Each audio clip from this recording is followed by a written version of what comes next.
araw na pinakahihintay namin, ang araw na malaya na kami at makabakasyon na. Bye-bye, Chef Joycey!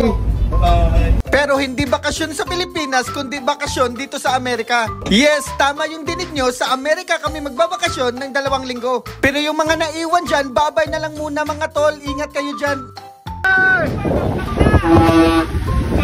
After 3 months namin dito sa Dan Swift na walang babaan, ito yung pinakahihintay namin na mag-enjoy naman kami dito sa lupa. Dito kami sa Trinidad and Tobago magsa-sign off at sa Lafayette, Louisiana yung bakasyonan namin. Pagkababa namin, kinuha naman kami at sinundo kami ng aming agent papunta ng airport.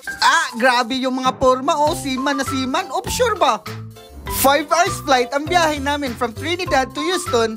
At pagkadating namin doon, lumipat naman kami sa ibang terminal para sa aming final na destinasyon. Pero kumain muna kami guys, kay kulira kay to among gisakyan nga airplane, walay libre pagkaon mo, nang sige na lang kung inom og red wine. At ito no yung final flight namin na going to Lafayette, Louisiana. Mabilis lang to siya na biyahe kasi 1 oras at kalahati lang. At pagkadating naman namin doon guys, sinundo naman kami ng driver ng aming kumpanya.